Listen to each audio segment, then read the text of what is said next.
Muy bien, gracias, paz y misericordia sea con ustedes, amados hermanos y hermanas en Cristo Jesús. ¿Quién les habla? Un hermano, un siervo desde Bolivia, quien está por la misericordia de Dios impartiendo la palabra, compartiendo estudios bíblicos, compartiendo devocionales acerca de la palabra de Dios para edificación del pueblo y la grey de Dios. Mi nombre es Fernando y les mando un saludo cordial desde Bolivia a todos nuestros hermanos y hermanas, no solamente de mi país, sino también de otros países que nos están siguiendo, que están viendo los videos. Y es un ministerio que poco a poco se está empezando, ¿no? Hemos empezado hace 2 meses ya, pero llevamos más de 4 años predicando la palabra de Dios y hace 2 meses estamos ya extendiéndonos dentro de las redes sociales. ¿Por qué? No por ganar fama, sino por extender la palabra sana, la doctrina correcta y la doctrina que va a llevar al creyente, al cristiano y a la hermana cristiana hacia la madurez y a la perfección, la cual Dios estableció en Romanos capítulo 8. Muy bien, hoy entramos al tema número 13 de este estudio expositivo de la carta a los tesalonicenses. Ingresamos hoy a la primera lección, por así decirlo, de la segunda carta del apóstol Pablo a esta iglesia de Tesalónica. Hemos visto mucho en la primera carta, hemos aprendido mucha doctrina, hemos aprendido muchos principios bíblicos, hemos aprendido uh, mucho, mucha edificación de parte de la palabra para nuestras propias vidas y también para nuestra teología, ¿no? Se han removido muchas cosas, porque recuerde que el tema central de las dos cartas, o de la carta en sí, como unidad, es la segunda venida de Cristo. Una carta escatológica, una carta hablando de profecía, de los últimos acontecimientos, pero en medio de eso, o el centro de eso, Dios va a querer enseñar algo a su pueblo. Recuerde que lo que Dios escribió para el tiempo futuro va a afectar nuestro presente.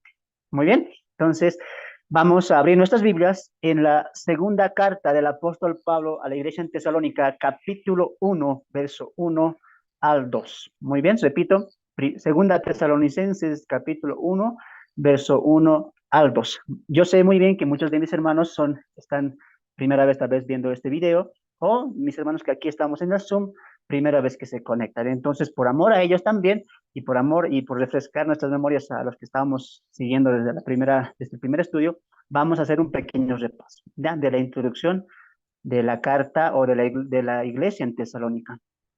Muy bien, vamos a comenzar. Le pido que pueda estar atento, atenta, y pido en nombre de Dios que pueda tener un corazón dispuesto, una mente abierta a escuchar la palabra de Dios. Una vez más, vamos a impartir la palabra de Dios para edificación. No es nuestra palabra, no es tal vez algo que nosotros nos estamos trayendo por distracción, no, es palabra de Dios. Por lo tanto, hay que escuchar atentamente y tener la reverencia que esta misma conlleva. ¿Ya? Vamos a la introducción. Un breve repaso a la ciudad.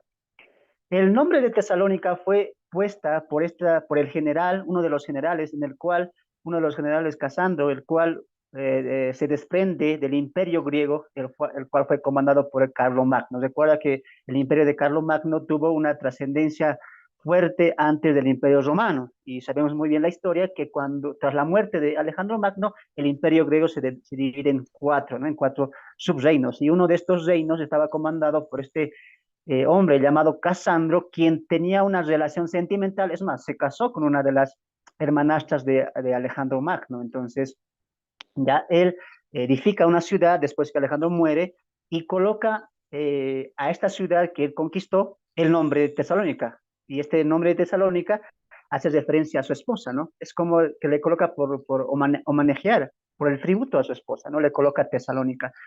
Ahora, la ciudad de Tesalónica ha pasado por en la historia ha pasado por muchas vicisitudes y ha pasado por muchos imperios también. Pero hasta el día de hoy la ciudad permanece. Está en la vieja Turquía, solo que ahora ha cambiado el nombre. Ya no es Tesalónica, sino es Salónica, ¿ya? Si tú buscas en Google, en los mapas, tal vez tú vas a encontrar este lugar que ya no es Tesalónica, sino que en la actualidad se llama Salónica, ¿ya? Que está en la vieja Turquía, ¿no? Ahora, Tesalónica era la capital de Macedonia. Recordaremos una cosa. Cuando Pablo llega a la provincia de Macedonia, primeramente pasa por la ciudad de Filipos, luego entra a Diápolis, luego entra a Tesalónica, posteriormente a Berea, y después entraría a Atenas y luego a Corinto, ¿ya? Entonces, cuando Pablo ingresa a esta provincia llamada Macedonia, recuerda que para la época, para el mundo antiguo, las provincias comprendían de muchas ciudades. Una provincia podía tener muchas ciudades, a la misma vez tenía una capital central, ¿no? Entonces, esta provincia llamada Macedonia tenía muchas ciudades y dentro de esas ciudades estaba Tesalónica. Muy bien. Entonces, Pablo, al ingresar a esta provincia de Macedonia, primeramente hace su parada ¿dónde? En Filipo. En Filipo.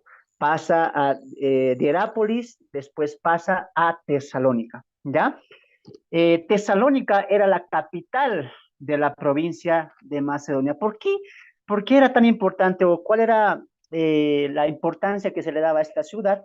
Por su puerto, ¿no? Por el comercio que había ahí también. Tesalónica era una ciudad semejante a Corinto. Recuerda que Corinto tenía varios puertos y también era un punto de referencia para el comercio, para el intercambio, no solamente de cosas materiales, ¿no es cierto? Como telas, como perfumes, como oro, como perlas, etcétera, sino también, ¿qué cosa había? Intercambio de cosmovisiones. Y cuando digo cosmovisiones me refiero al pensamiento político, al pensamiento social y al pensamiento religioso. Entonces, había no solamente un intercambio, ¿no? Que había como eh, una sincronización, no solamente de los artículos de ropa, de venta, etcétera, del comercio, sino también de un pensar, de una cosmovisión de la gente. ¿Por qué? Porque mucha gente se reunía ahí. Como era una ciudad comercial, mucha gente venía del exterior y no solamente venía a cambiar o a vender o a comprar, sino también que había una conversación. Recuerda que para la época, como dijimos en la primera introducción, Pablo no era el único predicador, también había predicadores que estaban predicando tal vez no al Cristo, sino otras deidades. Por ejemplo, en la ciudad de Tesalónica, ¿qué había? Había judaizantes, perdón, judíos, había griegos, había también una cantidad de romanos, pero también había qué cosa, gente que venía incluso desde Egipto. Y eso es interesante porque había un trasfondo vasto en cultura y en religión también. Había mucha cultura, ¿no? Y también eso se puede ver en el trasfondo histórico que vimos en en la primera introducción, ¿no? Trasfondo de la ciudad. Era una ciudad helenista greco-romana. Recuerden la época. Cuando Pablo está ya entrando a Tesalónica, la ciudad, perdón, el mundo antiguo, ese mundo estaba conquistado por quién? Por el Imperio Romano. Pero antes del Imperio Romano estaba el Imperio griego imperando con Alejandro Magno, como lo dije anteriormente. Ahora, en el trayecto, en el proceso del gobierno romano, todavía se está, ¿qué cosa? Deteniendo o también permitiendo a personas griegas tener su propia cultura, seguir adorando a sus propios dioses, seguir teniendo su cosmovisión como la tenía el imperio griego. Entonces hay como que una mezcolanza permitida, tanto romanos como griegos. Por eso a esa época que se llama época greco-romana, ¿no es cierto? Había un sincretismo entre esas dos potencias, ¿no? Entonces era una ciudad helenista. ¿Por qué? Por la diosa que los griegos tenían, ¿no? La religión de ellos eran, como dije, no era una ciudad unida en el sentido de la cosmovisión. Había todo, griegos, judíos, romanos, egipcios, bárbaros, etcétera, ¿no? Entonces, la religión también era vasta. Había judaísmo, había divinidad, adoración a los dioses griegos, pero había también una variedad incluso en dioses antiguos, como en el caso de los egipcios, que adoraban a Isis y a Osiris. Entonces había una variación tanto en lo cultural como en lo religioso. Es interesante ver que Pablo se compara con varios predicadores que vivían engalando a la gente, o sea, dándoles palabras infladas, palabras, fábulas que encantaban. Por eso Pablo, recuerda lo que estudiamos en la primera carta, dije, yo no traje mi evangelio con palabras infladas, diría ¿no? el apóstol, con palabras tal vez que puedan manchar, que puedan ensuciar el Evangelio de Cristo, ¿no? ¿Por qué Pablo dice eso? Porque en la época también ¿no? Pablo no era el único predicador, porque muchos falsos maestros estaban haciendo una defensa o convirtiendo otros de que puedan adscribirse a su divinidad, tanto a los griegos, y ahí incluso estaban metidos los judaizantes. ¿Los judaizantes qué hacían? Recuerda que para la época tenían las sinagogas, entonces invitaban a otros para que se hagan qué cosa, prosélitos. Entonces, estamos viendo una ciudad tesalónica con pensamientos distintos. Esto hablando ya en el sentido religioso.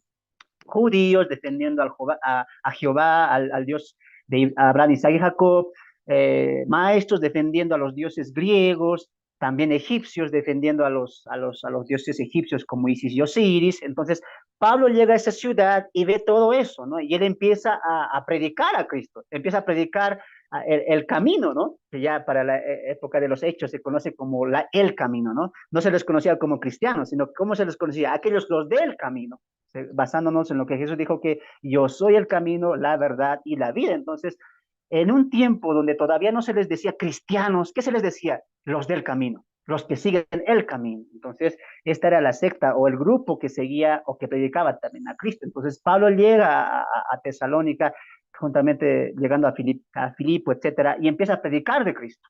¿No es cierto? Entonces, Pablo no ve algo difícil, ¿no? Que tienen muchos dioses, que adoran a esto, no. Él dice, ve una ciudad con una necesidad. ¿Cuál necesidad? De que conozcan a Cristo y a este crucificado. Entonces, Pablo dice en la primera carta, como ya lo hemos visto, yo no vine a predicarles con palabras infladas, ¿no? Yo no vine a predicar tal vez con mala hazaña, ensuciando la verdad. Yo no vine a darles palabras de hombre, sino palabras de Dios, diría, ¿no? El apóstol. Entonces diría, por ejemplo, el mismo apóstol, porque nuestra exhortación no procede de error de impureza, ¿verdad?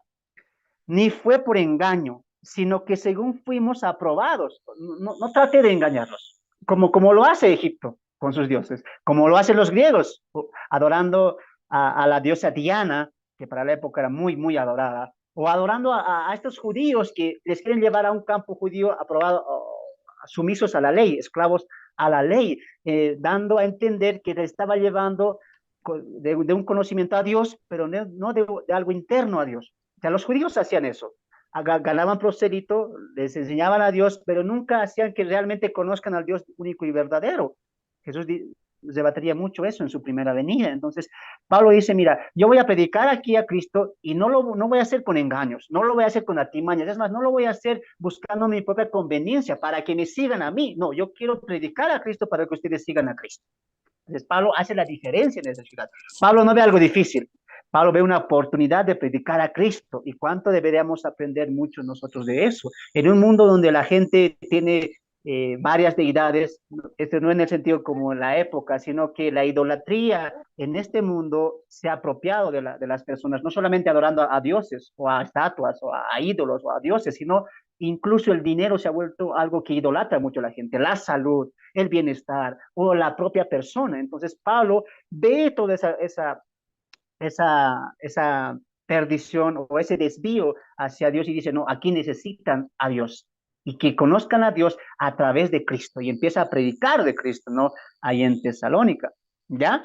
Entonces ahí vemos un poquito del trasfondo de la ciudad. Esto lo hemos hablado a detalle en la introducción de la primera carta. Si gustas, puedes ir a ver, lo hemos a detalle, punto por punto, lo hemos tocado. Ya solamente estamos repasando aquí. Datos del libro. Tanto la primera carta como esta segunda carta fue escrita por el apóstol Pablo. De eso no hay duda, aunque la alta crítica va a colocar distintos tropiezos para hacer ver que tal vez fue un escribano dirigido por el apóstol Pablo o otro discípulo, no, pero Pablo va a colocar su sello en la primera carta cuando diga, os conjuro con el Señor que esta carta que os escribí se lea en las demás iglesias, ¿no? Entonces Pablo siempre va a resaltar eso de su autoría de la primera y la segunda carta de Tesalonicenses, ¿no? Estas dos cartas fue escrita en el segundo viaje misionero del apóstol Pablo. Recuerda que él hace una separación con Bernabé, Bernabé toma a Juan Marcos y Pablo toma a Silas, y juntamente con él más adelante se estaría sumando ¿quién?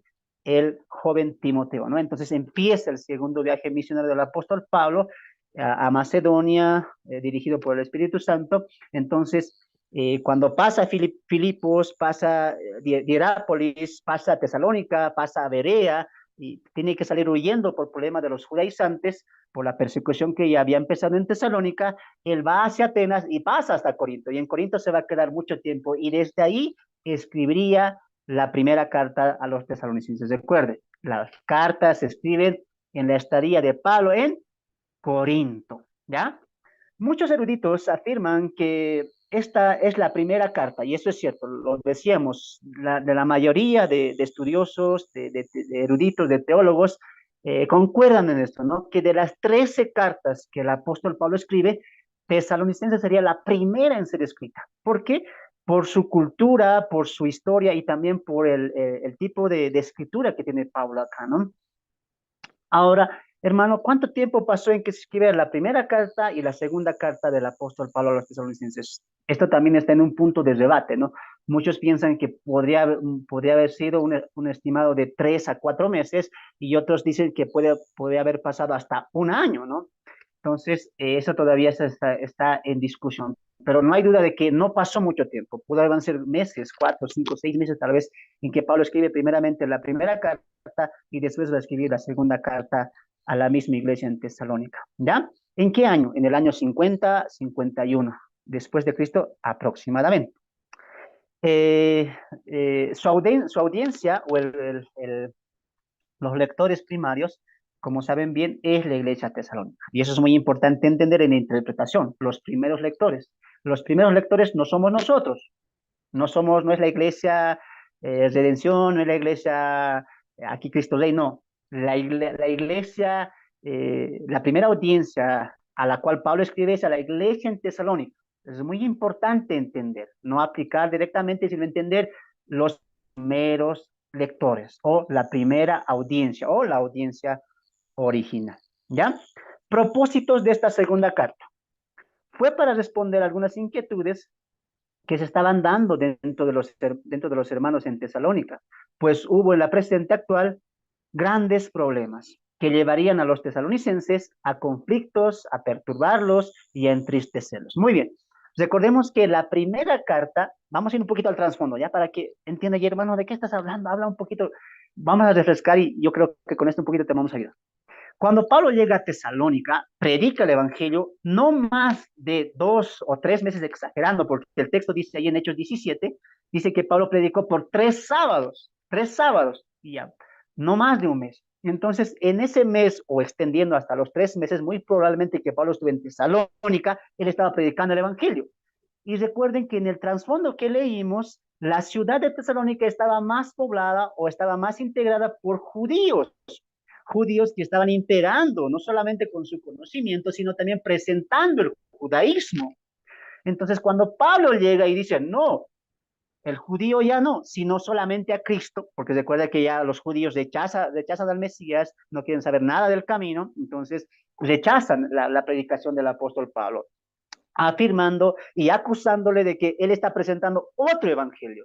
Tanto así que estos judíos dicen, a ver, para que pase algo, y recuerden que están bajo el imperio romano, para que el César o el que está gobernando en esa ciudad castiga o expulsa al apóstol Pablo, levantan falsos testigos. Van a la calle y buscan ahí a los de la calle, a los pordioseros, y dicen, mira, tú te vas a inventar y di que él está hablando contra el imperio. Entonces levantan una multitud para que pueda hacer una trifulca, ¿no? Pueda hacer un lío y puedan apuntar al apóstol Pablo. Entonces la gente se levanta y va a arremeter contra el apóstol Pablo, y ya los hermanos que se han convertido, tanto judíos como gentiles, van a ayudar al apóstol Pablo para que salga huyendo. En pocas palabras, el apóstol Pablo sale escapando, huyendo, ¿no? Aunque no por su propia cuenta, sino que los hermanos le dijeron, ve Pablo, vete de aquí, sal por amor a él, ¿no? Entonces les sacarían a fuerza, ¿no? Pablo saldría de Tesalónica perseguido por estos judaizantes que habían levantado una masa de gente para poder dañar y matar al apóstol Pablo juntamente con Timoteo y con Silas, que ya estaban en Tesalónica, ¿ya? Entonces, Pablo se va. Pablo llega a Berea, Pablo llega a Berea, y en Berea le pide que se quede a Silas, y con esa tristeza que tenían, ¿por qué? Porque los judaizantes, los judíos, ya habían empezado la persecución. Arrimados juntamente con muchos gentiles y también autorizados por gran parte del gobierno allá, empiezan una persecución. A todo aquel que haya creído en la predicación del apóstol Pablo y crea en ese nombre, porque ellos ni querían nombrar, en ese nombre, Jesús, el que haya adoptado y abrazado esa fe, ¿qué dice? Persecución, cárcel. O sea, se había levantado una tribulación grande que no solamente se queda en Tesalónica, y lo van a ver en el contexto de Hechos 17, o si no, vean la introducción que hicimos en el video. Entonces, los judíos están yendo, pero la persecución está extendiéndose incluso hasta Berea. ¿no? Entonces, la persecución por el apóstol Pablo va a extender fronteras. Y el apóstol Pablo, más que estar preocupado por él mismo, está preocupado por la iglesia que ha quedado en Tesalónica. Pablo está diciendo, mira, yo prediqué ahí, se convirtieron, amaron a Cristo, se entregaron, y aunque yo estoy lejos, yo me preocupo por ellos, diría. ¿Cómo estarán? ¿Cómo están soportando esto de la gran tribulación?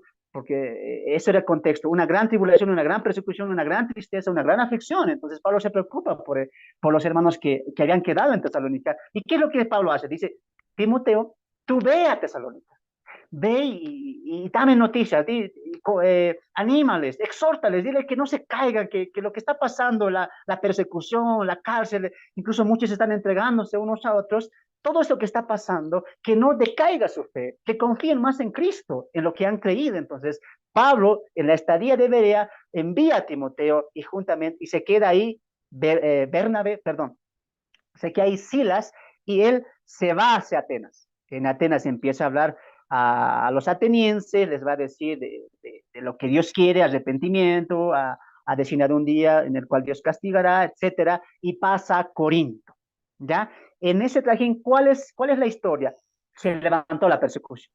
Estos judíos que querían lastimar a Pablo y a la iglesia, ¿qué estaban haciendo? Estaban persiguiendo no solamente la doctrina del apóstol Pablo, sino a aquellos que han abrazado esta doctrina, la doctrina de Cristo.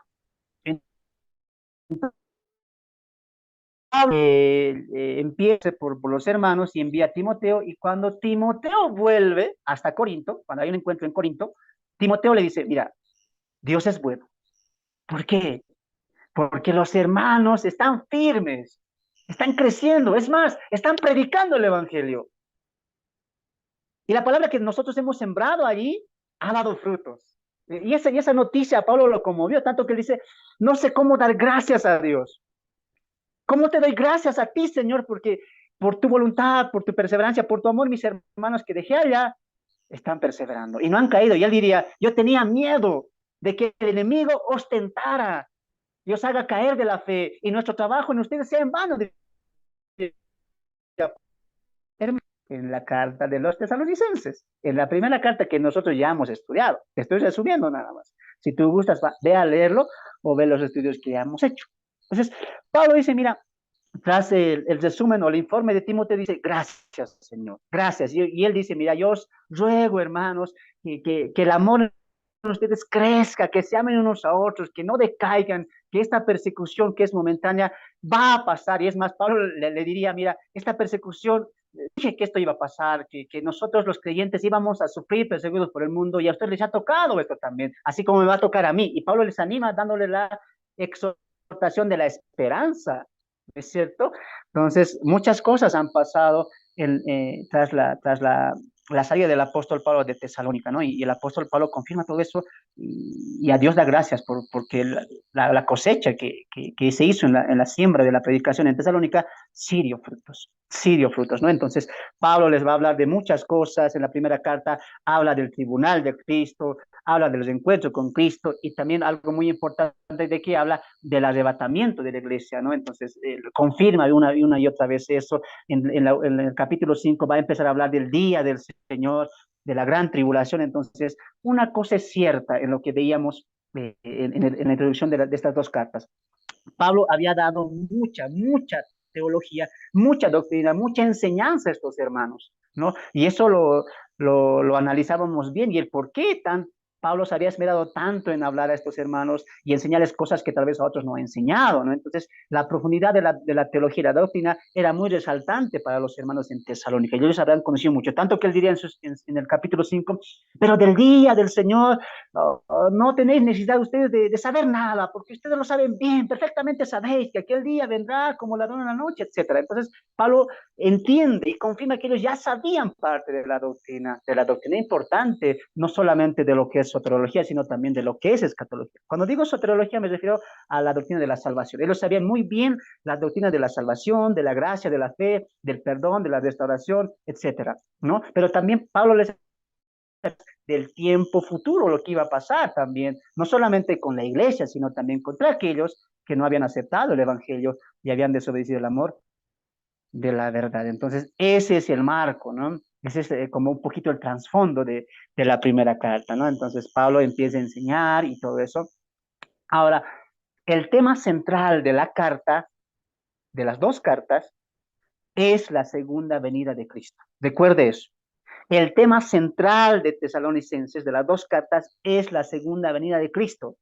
Y mientras íbamos desglobando capítulo en capítulo, versículo en versículo, poco a poco se iba acercando Pablo al clímax del libro, que es la segunda venida.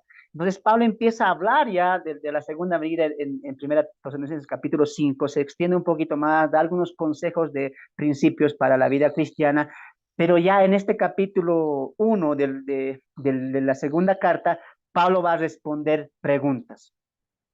¿Qué había pasado en este interín de la primera y la segunda carta?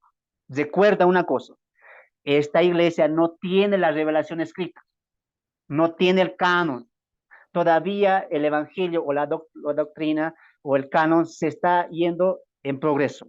Está todavía en proceso la revelación de Dios hablando de las escrituras. Todavía no tienen el canon.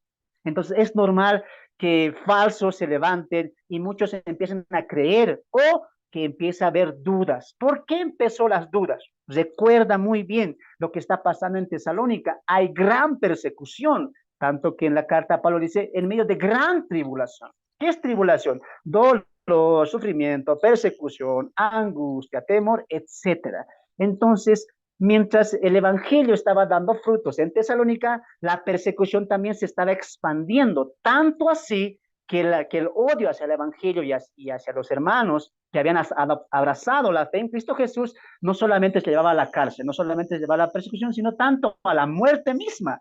Muchos hermanos ya habían muerto por la persecución. De ahí que Pablo diría, oh, hermanos, no os preocupéis como aquellos que no tienen esperanza, y les va a empezar a hablar del arrebatamiento, porque estos que murieron resucitarán, ¿no es cierto? Entonces había una preocupación. También vemos, recuerde que en el trasfondo vimos que había judaizantes, había falsos maestros que estaban imponiendo otras doctrinas equivocadas. Esto para perjudicar la doctrina que ya Pablo había dejado. Y en la segunda carta, este era el problema. Se había levantado falsas enseñanzas que se extendían por medio de falsos maestros y predicadores. ¿Y qué decían estos? Levantaban cartas, cartas supuestamente extendidas por el apóstol Pablo. Y no solamente cartas, sino también predicación verbal.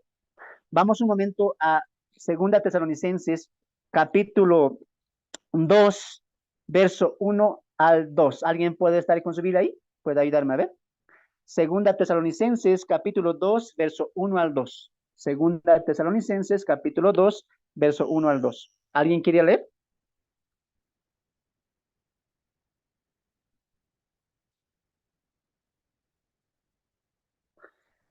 No hay.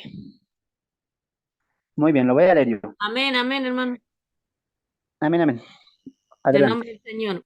Pero con respecto a la venida de nuestro Señor Jesucristo y nuestra reunión con Él, os rogamos, hermanos, que no os dejéis mover fácilmente de vuestro modo de pensar, ni os conturbéis, ni por espíritu, ni por palabra, ni por carta, como si fuera nuestra, en el sentido de que el día del Señor está cerca. Amén. Gracias, hermano. Este era uno de los problemas grandes. ¿Cuál, hermano? Yo no he visto aquí ningún problema, pero vamos a leer con calma. Mira, pero con respecto a la venida de nuestro Señor Jesucristo y nuestra reunión con Él, os rogamos, hermanos, que no os dejéis mover fácilmente o de vuestro modo de pensar, ni os conturbéis ni por espíritu, ni por palabra, ni por carta. ¿Qué está diciendo Pablo? Mira, había un problema ahí, que los hermanos estaban empezando a dudar, a hacerse preguntas, a confundirse. ¿En qué tema? En el día del Señor. Ellos sabían muy bien que ese día iba a ser un día grande, terrible, de tanto espanto. No solamente Pablo predicaba ese gran día, sino también que el mismo Jesús dijo en Mateo 24, 21, vendrá un tiempo de gran tribulación, cual no lo hubo ni la habrá. Entonces, ¿cuál era el pensamiento de los tesalonicenses? Viendo la persecución, viendo la muerte, viendo a hermanos caer tras esta persecución. ¿Qué estaban pensando ellos en su mente? Estamos en la gran tribulación. Esto es la gran tribulación, Pablo. De ahí que diría Pablo en la primera carta, en el capítulo 1, ustedes están recibiendo la palabra en medio de gran tribulación. O sea, había una tribulación, había una persecución grande. Eso ya grábate en la mente. Había una persecución que hermanos estaban viendo a otros hermanos ser muertos, perseguidos, encarcelados, castigados. Y naturalmente, ¿qué iban a pensar? Pero Pablo nos dijo que iba a haber una gran tribulación, un tiempo de persecución, y ellos automáticamente, estamos en ese día, estamos en el día del Señor, estamos en la gran tribulación. Ellos lo estaban pensando así. De ahí que Pablo va a decir, pero hermanos, ustedes saben bien que no vendrá ese día sin que antes venga. Ah, Pablo está diciendo, no, no están en la gran tribulación, porque cuando ese día venga, antes tienen que pasar ciertas cosas, que el anticristo, la apostasía, etcétera. ¿Te das de cuenta? Yo creo que ya estás entendiendo. Pablo va a responder preguntas, cuestionantes, problemas que se había levantado en Tesalónica, producto de falsos maestros y de falsas enseñanzas. Muy bien. Ahora, uno era eso, que ya ellos pensaban, y la gente decía, no, ya están en el día del Señor. Por eso también se preocuparon, pues. No, no hay arrebatamiento. ¿Y qué va a pasar con nuestros muertos? Nadie, ni ellos, ni nosotros hemos sido parte. Entonces, Pablo va a responder también parte de esas preguntas en el primer libro, y aquí va a ser un poco más extensivo. Y mira lo que dice después. No os dejéis mover fácilmente de vuestro modo de pensar, ni os conturbéis, mira, ni por espíritu, ni por palabra, ni por carta, como si fuera nuestra. Ah, los falsos maestros, ¿qué estaban diciendo? Un ejemplo voy a dar. Mira, mira lo que mandó Pablo. Este es un escrito de Pablo. ¿Y qué dice Pablo? El día del Señor ya está. Esta frase, hermanos, dice ahí, en el sentido de que el día del Señor está cerca, en nuestra Reina Valera está mal traducida. Si tú buscas las versiones NBI, NTV, de Dios habla hoy, ahí dice, en el sentido de que el día del Señor está acá, ya llegó. Lo que te quiero decir es lo siguiente. La falsa enseñanza, estos falsos maestros, ¿qué estaban diciendo? Ya está aquí el día del Señor. Estamos viviendo el día del Señor. Pablo va a rebatir eso. Eso es mentira. Ahora, ¿por qué, hermano, era un problema para los tesalonicenses? Número uno, porque estaba llevando a ellos a la tristeza. Se estaban acongojando, viendo todo eso y experimentando todo eso, lo que estaba pasando en Tesalónica. Ellos se estaban sintiendo tristes y estaban, ¿qué cosa? Ya un poco desviando o mermando su confianza y su fidelidad a Dios. Recuerda que la persecución era así, o aceptas o niegas. Entonces ellos estaban un poquito como ya bajando, mermando todo eso, viendo todo lo que estaba pasando, y ya un poco la esperanza del arrebatamiento, lo que Pablo habla en las primeras cartas, ya estaba teniendo fuertes problemas tras esta falsa enseñanza de que el día del Señor ya había llegado. Ahora, número dos, muchos hermanos en Tesalónica, ¿qué estaban haciendo? ¿Qué estaban haciendo? Estaban diciendo a los hermanos, mira, hay carta del apóstol Pablo, mira, tal persona dice que ya estamos en el día del Señor. Había una confusión, sí, pero ellos, ¿qué estaban diciendo? Entonces, si ya estamos en el día del Señor, y ellos lo sabían bien, que después de este gran día iba a venir el Señor Jesucristo en su segunda venida, ¿qué estaban diciendo? Ya no trabajemos, ya no trabajemos, nos dedicaremos a orar, aquí a predicar, ya no trabajen, vendan todo. Eso era el problema. Y Pablo va a rebatir eso, no. El que está diciendo, ya está aquí el día del Señor, está equivocado y está confundiendo a la iglesia. Los hermanos que dicen, ven, ya no trabajemos. Y es más, esto mira, quiero que entiendas. Tanto era así la confusión que lo estaban llevando al extremo. El hermano que decía, mira, ya estamos en el día del Señor, ya para qué trabajar, ya para qué la casa, para qué todo esto. ¿Qué estaba haciendo? Estaba pidiendo a otros hermanos, hermano, tú eres mi hermano, ayúdame en la comida, ayúdame en esto. Entonces, ¿qué había? Había un desorden.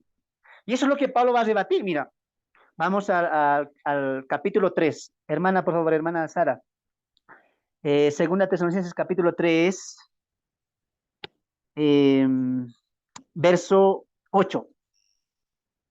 Verso 8. Verso 12, perdón. Perdón, verso 11. 3:11 al 12. Escucha esta exhortación. 3:11 al 12 de Segunda Tesalonicenses. Ok, capítulo 2, 3. 3. Capítulo 3, versos 11 al 12. Capítulo 3, verso 3 al 11. ¿Correcto? Amén. Sí, 11 y 12. Ok. Amén. Pero fiel es el Señor que os afirmará y guardará del Segunda mal. Tesalonicenses, hermana. Segunda Sí, es segunda, Tesalonicenses. capítulo 3. No, hermana, estás en primera. No, es segunda. Segunda Tesalonicenses, capítulo Ah, 3. A ver, revisa. sí, sí, Capítulo 3, verso sí, 11 y 12. sí, es segunda Tesalonicense. Capítulo A 3, ver. verso 3. No, verso 11. Oh, perdón, verso 11. 11 y Ok, 12. dice, ajá, porque oímos que algunos de entre vosotros andan desordenadamente, no trabajando en nada, sino entremetiéndose en lo ajeno. A los tales mandamos y exhortamos por nuestro Señor Jesucristo que trabajando sosegadamente coman su propio pan. Y vosotros, Amén. hermanos, no os canséis de hacer el bien. Amén. Amén. Ahí vamos a leer un poquito de eso. Le estoy hablando un poco de la introducción, de los problemas que estaba pasando. Pablo ya en el capítulo 3 va a decir, mira, si el que no trabaje y al final que no coma, él va a decir eso. Porque están haciendo qué cosa? Un desorden. Dice ahí el texto. Andan desordenando, no trabajando en nada, sino entreteniendo en lo ajeno. Pues había llevado al extremismo. Bueno, el Señor ya estamos en el día del Señor, vendamos, no trabajemos. Y estaban, ¿qué cosa? Confundiendo a los hermanos. Y los hermanos, sí, entonces ya, ¿para qué? Pablo va a dar esta segunda carta para dar respuestas a estas confusiones y falsas enseñanzas. De ahí que Pablo diría, no hagan caso. Si alguien viene diciendo, esta es la carta del apóstol Pablo, como si fuera nuestra, no hagáis caso. O si alguien diría me soñé, el Espíritu Santo me reveló y estamos, ni por espíritu, ni por carta, ni por palabra, nada, dirá Pablo. No os dejéis mover de lo que yo os enseñé. Y Pablo va a mandar esta segunda carta para colocar freno a las falsas enseñanzas y afirmar nuevamente la fe de los hermanos en Tesalónica. Entonces, el propósito de esta segunda carta fue para recordarles y afirmarles respecto a que el día del Señor, recuerda, el tema central, clave de las dos cartas es el día del Señor o la venida de Cristo. Ahora, quiero hacer una unidad. Quiero hacer como que llevar esto a a un solo pensamiento, tanto la primera y la segunda carta. Recuerda, de las dos cartas, el tema central es el día del Señor. Entonces, la primera carta nos enfatiza el regreso de Cristo con relación a la iglesia. Y la segunda carta nos enfatiza el regreso de Cristo con relación al mundo incrédulo. Puedes anotar eso. Voy a dar un poco más lento, ¿ya? La primera carta nos enfatiza el regreso de Cristo con relación a la iglesia. Y la segunda carta nos enfatiza el regreso de Cristo con relación al mundo incrédulo. Una vez más, para los que están anotando. La primera carta nos enfatiza el regreso de Cristo con relación a la iglesia y la segunda carta nos enfatiza el regreso de Cristo con relación al mundo. ¿Cómo es esto? Los que hemos estudiado la primera carta, los 5 capítulos, nos damos de cuenta de algo. El tema es, sin duda, la segunda venida. Pero en la primera carta, Pablo va a enfatizar mucho a la iglesia. Primero habla del tribunal de Cristo. Después habla de nuestra reunión con Él, la ascensión a los cielos, donde seremos presentados juntamente con Cristo a Dios el Padre. Después de eso les habla de una vida santa. No, no pequéis, porque la voluntad de Dios es vuestra santificación. No anden en desorden. Compórtense ahora como ya creyentes, sean la luz que han recibido, etcétera. Y en el capítulo 4, ¿qué les hablaría? Porque con voz de mando, con trompeta de Dios, seremos arrebatados. ¿Te das de cuenta? En la primera carta se enfatiza el tema central, la segunda venida, sí, pero en relación a la iglesia. Y en esta segunda carta, el tema sigue siendo el mismo, la segunda venida de Cristo o el regreso de Cristo, pero lo va a llevar en relación o en énfasis al mundo incrédulo. ¿Por qué? Número 1, porque en el capítulo 1 nos va a hablar de la condenación del lago de fuego. ¿Qué les va a decir? Porque es justo para Dios atribular a los que os atribulan y darlos castigo en la manifestación de Cristo, apartándoles de la presencia de Dios, enviándoles al infierno. ¿Ve? Después de qué hablaría? Del anticristo. ¿Qué diría? Porque es necesario que antes que todo esto pase, venga o se manifieste el hombre de pecado, el hijo de perdición. Les va a hablar de la gran apostasía, ¿Te das de cuenta? Entonces, la segunda carta va a enfatizar, sí, una vez más, el regreso de Cristo, pero lo va a colocar en relación al mundo incrédulo, lago de fuego, anticristo, apostasía, etcétera. ¿Ya? Entonces, entiende eso. La primera carta nos enfatiza el regreso de Cristo con relación a la iglesia y la segunda carta nos enfatiza el regreso de Cristo con relación al mundo incrédulo. Muy bien, hasta ahí. Un pequeño resumen, hermanos. Pero alguien dirá, hermano, no podía entender un poco más. Yo te animo a que veas la introducción a esta carta que ya está ahí en el Facebook, en nuestra página de YouTube. Ahí estoy explicando paso a paso. Lo he hecho como una novela todavía, ¿no? Para que el hermano o la hermana entienda cómo ha sido el trasfondo de la evangelización o el impacto del evangelio en Tesalónica. ¿Ya? Hoy solamente estamos repasando. Espero que con esta pequeña introducción tú hayas entendido. Con esto en mente, vamos a entrar a la segunda carta de Tesalonicenses a Tesalonicenses del apóstol Pablo. Que Dios nos guíe. Ahora sí, vamos a leer. Segunda Tesalonicenses, capítulo 1, verso 1 al 2. La palabra de Dios dice así: Pablo, Silvano y Timoteo, a la iglesia de los tesalonicenses en Dios nuestro Padre y el Señor Jesucristo. Gracia, paz a vosotros de Dios nuestro Padre y del Señor Jesucristo. Vemos ahí la introducción del apóstol Pablo. Y hemos titulado esta sección como un saludo de unidad y hermandad. Recuerda usted que el apóstol Pablo escribió a 7 iglesias, ¿no es cierto? De las 13 epístolas son dirigidas de las 13 a 7 iglesias, ¿no? Aunque algunas son dirigidas a personas como Timoteo, como Tito, pero las demás cartas, epístolas, son dirigidas a 7 iglesias, ¿no? Si tú haces un conteo desde Romanos hasta Efesios, pasando por Galacia, por Tesalonicenses, suman 7 iglesias. De estas 7 iglesias que Pablo va a mandar cartas, solamente a 2 iglesias, perdón, a 2 remitentes, se les dirige de esta manera. Pablo, Silvano, en Cristo, habla de unidad. Y si tú notas, vale, vamos un momento ahí, marca ahí Tesalonicenses con algo, vamos a volver. Mira, vamos por ejemplo a Corinto. Mira cómo es el saludo. Hermana Sara, tú por favor vete a Gálatas, capítulo 1, verso 1. Yo voy a ir a Corinto, ¿ya? Yo voy a ir a Corinto. El Corinto va a dar la introducción del saludo de esta manera. Mira, escucha. Corintios, capítulo 1, verso 1. Pablo, llamado a ser apóstol de Jesucristo, por la voluntad de Dios y el hermano Sóstenes. ¿Cómo empieza Pablo? Con su título de apostolado. A ver, vamos un momento a Gálatas. Hermano, ¿lo tienes? Gálatas 1.1. Mira cómo Pablo empieza su saludo. Gálatas 1.1.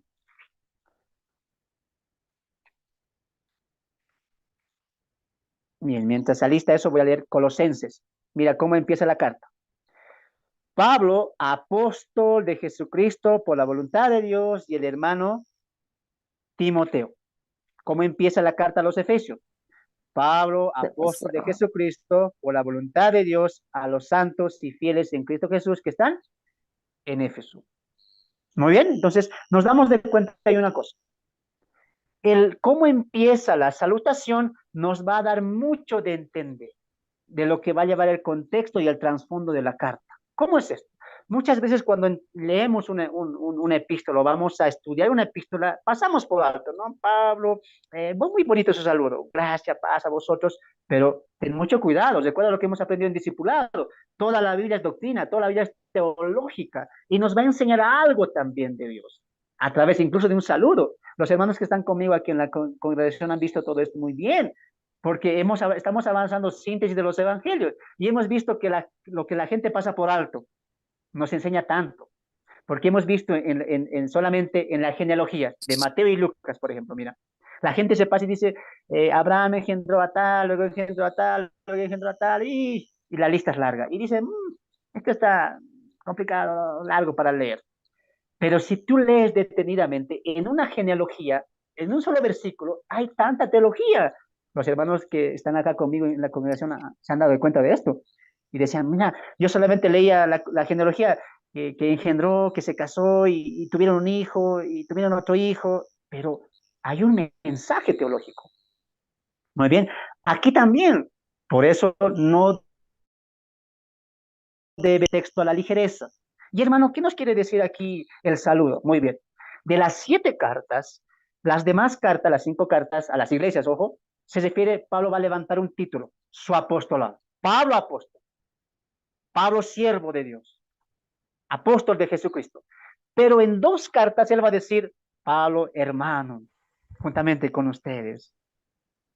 Pablo un siervo. ¿En cuáles cartas? Filipenses y Tesalonicenses. Pablo en estas 2 cartas no va a utilizar su título de apóstol. ¿Por qué? Porque Pablo está hablando con hermanos crecientes. Por ejemplo, ¿por qué empieza diciendo Pablo apóstol de Jesucristo a la carta de los Colosenses? Porque Colosenses es una carta apologética. Pablo va a defender el sincretismo que había en la época de los en la colonia de los Colosas, que mucha gente pensaba, ah, sí, creemos en Cristo, pero no que Cristo es Dios. Ah, creemos en Cristo, sí, pero como un buen maestro, pero Pablo va a decir ahí, no, Él es el unigénito Hijo de Dios. Es más, en Él habita toda la plenitud de la deidad. Entonces, ¿cómo empieza una carta? Te va a dar luz de cómo se va a desarrollar la carta, de cómo el autor va a empezar a relatar verso y va a llegar a un punto central. En este caso, Pablo empieza, Pablo, Silvano y Timoteo, mira la humildad del apóstol, incluyendo a siervos, en este caso sus discípulos, a la iglesia de los santos en Tesalónica, de Dios nuestro Padre y del Señor Jesucristo. Pablo, al igual que los hermanos en Filipenses, tiene el contexto de una iglesia creciente, amorosa, como eran los filipenses, también a los tesalonicenses, porque los tesalonicenses no solamente estaban en gran tribulación, sino que estaban, ¿qué cosa? Predicando el evangelio, perseverando, siendo fieles a Dios. Y Pablo dice, ustedes son mis hermanos, tanto que él diría en la primera carta, vosotros sois corona mía, que cuando venga el Señor, yo me gloriaré de ustedes. Y diré, no he corrido en vano, vosotros sois mi corona, la cual gané. ¿Te das de cuenta? Entonces, Pablo siempre va a empezar una carta llevándonos al desarrollo de la misma en el sentido de los primeros lectores. Pablo empieza esa carta, ¿no? La diferencia de las demás. Date una revisadita, no sería malo para tu conocimiento que empieces. A ver, ¿cómo empieza? Si el hermano está diciendo la verdad o no. Date una vueltita por las epístolas y ve cómo el apóstol Pablo empieza su salutación. Un saludo en este caso de unidad y hermandad. La iglesia acá no se refiere a iglesia, una iglesia local. Cuando Pablo dice aquí, Pablo, Silvano y Timoteo, a la iglesia, ahí uno puede pensar, muy bien, entonces en la ciudad de Tesalónica había una iglesia que todos los hermanos iban y decían, bueno, domingo es, iré a congregarme. Y todos venían. No, recuerda que en el trasfondo histórico están viviendo un tiempo de persecución. No hay día de que los hermanos se levanten y no haya persecución. No es que van a decir ahí los perseguidores, los judaizantes, los carceleros, digan, ah, domingo es, congréguense. Ya, el lunes empezamos con la persecución. Ahí no había eso. Estaban en constante persecución, en medio de gran tribulación. Estaban sufriendo mucho. Entonces, cuando Pablo dice a la iglesia de los tesalonicenses, no se refiere a una iglesia local, sino se refiere al cuerpo, a los hermanos. Porque, ¿qué les había dicho en la primera carta? Cuando finaliza la última carta, el último capítulo 5, ¿qué les había dicho? Os ruego, hermanos, que esta carta se lea a todos los santos. Entonces, hermanos, no se congregaban, había casas. Las iglesias eran pequeñitas, había solamente casas, 2, 3 hermanos que se congregaban y así era por distintos lugares. No había una unidad como la tenemos hoy. A mi iglesia voy y todos de este lado vienen, del otro lado, de tal zona, de tal región vienen y nos congregamos en un día. Lindo sería que Pablo diría, mira, se han congregado todos y lean la carta. No, no había eso. Por eso la carta llegó en medio de una dificultad y tenían que leer unos hermanos y tenían que pasar a otros hermanos y pasar a otros hermanos y así comunicar. Mira, qué difícil era. Qué difícil era en ese tiempo poder nutrirse de la palabra. De ahí que Pablo le dice, mira, a la iglesia de los tesalonicenses en la región de Dios. Pues entendamos eso, que no había una iglesia local, una, sino que se refiere al cuerpo espiritual, a cada hermano que está en Tesalónica. Y aquí hay que entender algo. Equivocamos el término cuando decimos, hermano, estoy en el domingo a la iglesia, ¿no? Entonces, el término más conveniente o más perfecto, más correcto sería el siguiente. Estoy yendo a congregar. esta es mi congregación, o yo me congrego aquí, ¿no? Porque iglesia siempre se habla del cuerpo espiritual, de la unidad de creyentes, ¿no? Entonces, a veces confundimos eso, ¿no? Entonces pensamos, mira, allá es la iglesia y vemos un templo. No, la iglesia son todas aquellas personas, hombres y mujeres, que viven a Cristo en sus vidas. Por eso, cristiano, voy a la iglesia. Entonces ya te haces llamar cristiano. No. Si dices ser parte de la iglesia, tú no solamente vas a ir a un templo, tú vas a vivir a Cristo todos los días. Eso te hace iglesia. No te hace iglesia ir a un templo. Domingo tras domingo, no, no, no, no. Iglesia te hace cuando tú formas parte del cuerpo espiritual, cuando has recibido perdón de pecados y ahora con tu vida testificas a Cristo a los demás. Eso es iglesia. Entonces, cuando Pablo dice a la iglesia, ¿qué está diciendo? A los hermanos que han creído, a los que forman parte de este cuerpo, de este cuerpo espiritual que es de Cristo, que es llamado iglesia. Ahora, ¿de quién es esta iglesia? Mira, en Dios nuestro Padre y en el Señor Jesucristo, ¿no? Pablo, Silvano y Timoteo a la iglesia de los tesalonicenses, una región específica, en Dios nuestro Padre y en el Señor Jesucristo. Un orden, vamos a ver en el versículo 2, cuando dice, gracia y paz a vosotros de Dios nuestro Padre y del Señor Jesucristo. Este saludo también es muy común del apóstol Pablo, apuntando a los dones divinos, tanto la gracia como la paz. Y ahora aquí te voy a dar un dato también. Cuando tú vayas a ver las salutaciones, vas a ver eso, gracia, paz, y algunas veces el apóstol Pablo va a añadir misericordia, gracia, paz y misericordia. Esto es el saludo. Vale la pena, entre paréntesis, decir también a ustedes, hermanos en Cristo Jesús, que muchas veces, nos saludamos y no entendemos ni siquiera un saludo bíblico. Yo cuando llegué a la congregación, yo veía como buenos días, oh, buenas noches, hermanos. Pero el saludo bíblico, ¿sabes cuál es? Gracia, paz y misericordia. O paz de Dios, o sean multiplicado en vuestros corazones. ¿Por qué, hermano, tanta eh, puede haber una diferencia? Porque la diferencia es grande. Mira, cuando yo te digo buenos días, ¿qué te estoy deseando? Un buen día, ¿sí o no? Y con mi deseo puedo cambiar tu día, ¿no? Puede que tú tengas un mal día, puede que tú tengas un buen día, pero yo te estoy dando un deseo como persona, como lo digo a mi hermano, como lo digo a cualquier persona que, sí, creyente o no creyente, le digo buenos días. Pero cuando yo digo, ojo, que este es un saludo para creyentes, cuidado que tú vayas ahí a chofer, a tu jefe, que es incrédulo, gracia y paz. Número uno, ellos no pueden disfrutar de eso. ¿Por qué? Porque son dones divinos que solamente el creyente tiene, tanto la gracia como la paz. Entonces, el saludo entre hermanos creyentes, ¿cuál tiene que ser? Gracia, paz y misericordia a ustedes, amados hermanos y hermanas, en Cristo, ¿no? Entonces, hay que también empezar a nosotros usar el lecto o el lenguaje bíblico también. Pablo saludaba así.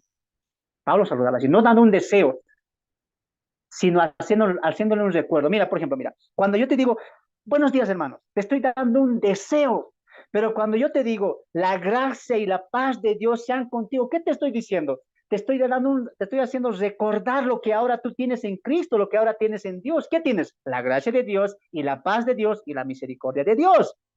Entonces uno va pensando, mira qué diferencia. Si le digo a un hermano, hermano, buenos días, estoy deseando. Pero si le digo, hermanos, recuerda, la gracia está contigo, la paz que esté contigo y la misericordia de Dios te siga todo el día. Wow, cambia el día. Porque son dones divinos. No es un deseo humano, sino son dones que Dios da a las personas que Él ya salvó por gracia y misericordia. ¿Te das de cuenta? Los saludos son importantes también. Ahora, el orden también, gracia y paz. Tú vas a ver los saludos. Siempre primero está qué cosa? La gracia, después la paz. ¿Por qué? Porque tú no puedes tener la paz, ojo, la paz de Dios, sin antes experimentar la gracia. Yo no puedo decirle a un incrédulo, y a veces escucho esto, ¿no? Cuando alguien muere de una familia incrédula o alguien que no ha conocido a Cristo, dice, Dios te dé esa paz en tu corazón. ¿De verdad? Es que es momento de madurar, hermanos. No es hablar por hablar nomás. Y escucha eso, ay, primo, prima, o tío, tía, no creyente, y sí, se ha muerto, pero que Dios te dé paz. Él no va a experimentar paz. ¿Sabes por qué? Porque primeramente no experimentó la gracia. Para experimentar la paz de Dios, primeramente tengo que experimentar la gracia salvadora redentora de Cristo. Una persona que ha experimentado la gracia. ¿Y qué es gracia? Don inmerecido, el regalo de la salvación. Una persona que ha experimentado la gracia, que Dios le salvó, le redimió, le aceptó, le ama ahora, esa persona que tiene paz de Dios. No podemos saltarnos. Ah, muy bien, no crees en Dios, pero paz que tengas de Dios. No, no se puede. ¿Por qué? Porque la paz es un don de Dios también. ¿Qué dijo Jesús a los discípulos? Mi paz os dejo, mi paz os doy. Esta paz no conoce al mundo. ¿Cómo yo puedo decir a alguien que no conoce a Cristo, ten la paz de Cristo? Número dos, en Romanos capítulo 5 dice que solo el creyente tiene paz para con Dios. Dice ahí el texto, ahora hemos sido reconciliados. A ver, se me fue el texto ahí en la memoria, a veces se me van los textos. Voy a leer, mira. Justificados pues por la fe, tenemos paz para con Dios. Ah, ¿cuándo tengo la paz de Dios? Cuando soy justificado, cuando soy salvo, cuando he nacido de nuevo. Número 3, la paz es un fruto del Espíritu Santo. ¿Acaso no dice Gálatas capítulo 5, amor, gozo, paz? Ah, entonces una persona que no conoce a Dios, que no cree en Cristo, que aún no tiene perdón de pecados, no tiene la paz. ¿Por qué? Porque no tiene la gracia salvadora de Cristo. Por eso les decía, este es un saludo solo para creyentes. Solo el creyente goza de qué? De la gracia, de la paz y de la misericordia de Dios. Y el Señor Jesucristo, el orden es muy, muy importante. Así que ya, si tú vas a un velorio, ahí a alguien que se está, incluso he visto ahí a casamientos, ¿no? De católicos, y que en tu familia la paz de Dios esté. Hay que hablar ya con propiedad. Y a veces un cristiano dice, sí, amén, que esté la paz de Dios con ellos. Antes de decirles que tenga paz, dile que son pecadores, que necesitan perdón de pecados. Es que a veces somos tan niños espiritualmente que utilizamos textos y lo aplicamos incluso a los incrédulos. He visto cantidad, hermanos, textos utilizados en cumpleaños, en licenciamientos, en colaciones. Interesante ver cómo creyentes mismos están aplicando textos a alguien que ni va a entender, que ni es para él. Oh, me voy a ir al cuartel. Aquí los que no están acá en mi país se llama cuartel al servicio militar que se presenta al Estado, un año se presenta. Yo sé que en muchos países también lo tienen y tal vez lo llaman de distinta manera, ¿no? Y cuando un joven se está yendo al cuartel, a ver, los hermanos se reúnen, te vamos a mandar, y ya sé, Josué 1:9, Dios estará contigo donde quiera que vayas. Oye, el joven, sí, estaría, y donde sea que me destinen, ya, con Dios me voy a ir. Ese texto es para un joven que se está yendo al cuartel. Para eso lo escribió Josué. O cuando alguien sale, he acabado de mi carrera, he acabado mi titulado, y la iglesia y los hermanos, qué bien, te voy a citar Timoteo, he acabado la carrera, he peleado. Basta de ser niños espirituales. Y empecemos a utilizar la palabra conforme ella ha sido escrita. Es momento de madurar, incluso en el saludo, incluso el decir a quién está reflejado el texto. Yo no voy a decir a alguien que tiene paz porque no tiene gracia. Le voy a explicar o predicar que necesita la gracia salvadora de Dios para que él pueda tener la paz de Dios. Paz que no conoce el mundo, paz que solamente Dios la da, y esta gracia y esta paz son las que han experimentado los tesalonicenses. Y ahorita vamos a entrar en eso. Mira lo que va a causar esto. Vamos al verso 3. Espero que estés aprendiendo. Entramos al verso 3. Debemos siempre dar gracias a Dios por vosotros, hermanos, como es digno, por cuanto vuestra fe va creciendo en el amor de todos, y cada uno de vosotros abunda con los demás. Pablo va a resaltar la fe y el amor concernientes al crecimiento. Tanto el versículo 3 como el versículo 4 está incluida la palabra fe. Pero esta fe, recuerda que la palabra fe tiene varias acepciones en la palabra. Nosotros creemos fe, perdón, nosotros ya determinamos por nuestro conocimiento básico, ¿qué es fe? Creer. Pero la Biblia va a utilizar la palabra fe no solamente aplicándola al creer, sino también a la confianza, a la fidelidad, a la obediencia, al respeto, a la ordenanza, etcétera. Pablo va a utilizar esta palabra fe, diciendo, crean, no, porque ellos ya han creído. Pablo va a exaltar su perseverancia, su crecimiento. ¿En qué sentido? En su fidelidad, en su confianza. ¿Qué le está diciendo Pablo ahí? Debemos dar gracias a Dios por vosotros, hermanos, como es digno, por cuanto vuestra fe, ahí, confianza, su fidelidad, su seguridad en Dios, ¿qué va? ¿Va mermando? No, va creciendo.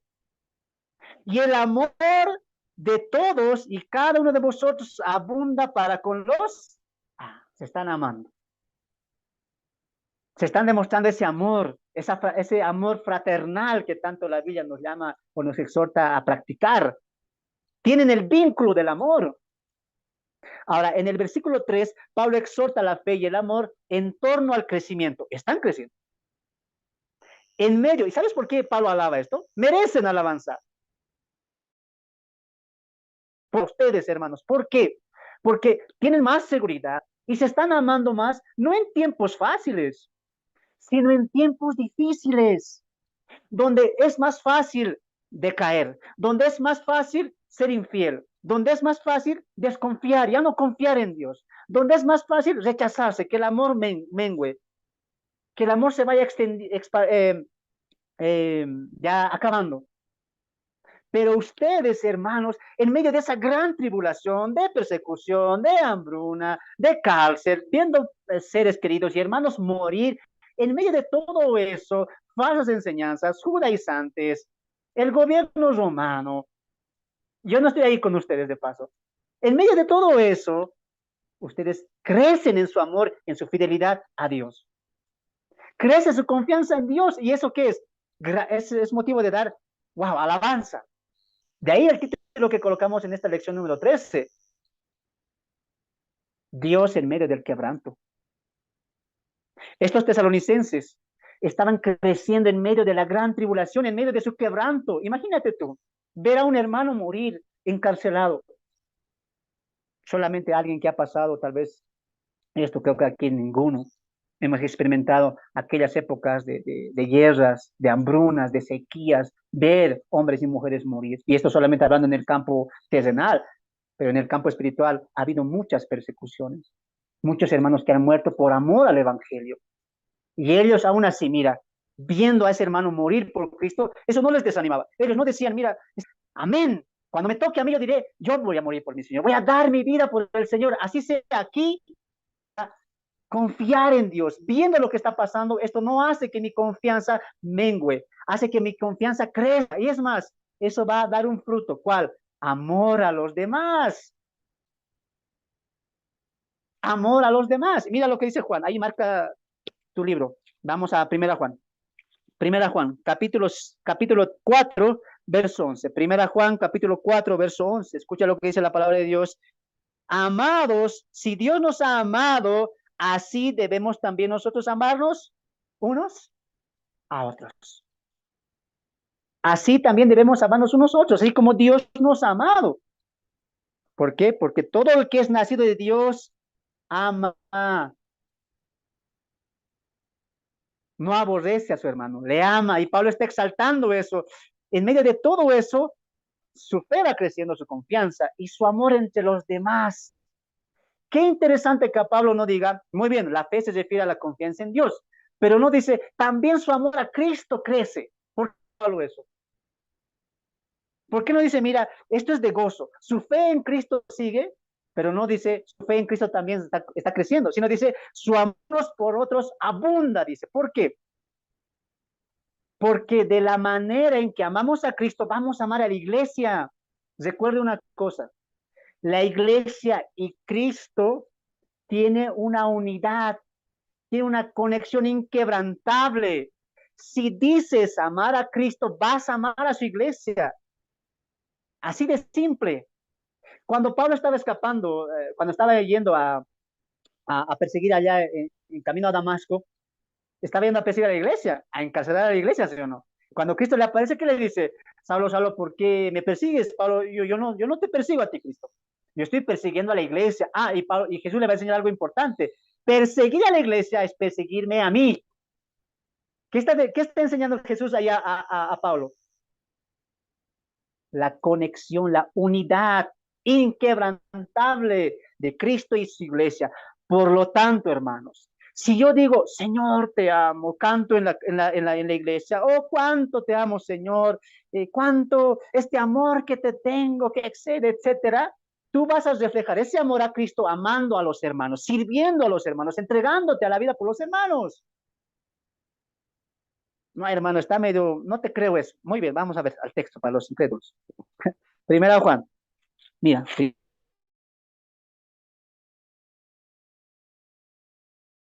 Primera Juan capítulo 3, verso 16. Primera Juan capítulo 3, verso 16. Dice el texto ahí. En esto hemos conocido el amor, en que Él puso su vida por nosotros. Y la mayoría, ¿qué diríamos? Amén, aleluya, gloria a Dios. Cristo murió por nosotros. Y yo voy a cantar en la iglesia 3 horas ese amor. Yo voy a expresar ese amor, tal vez danzando, cantando, o voy a expresar ese amor ofrendando. Y mira cómo tenemos que hacerlo. Así también nosotros debemos poner nuestras vidas por los. Oh, ahí como que ya cambia, ¿no?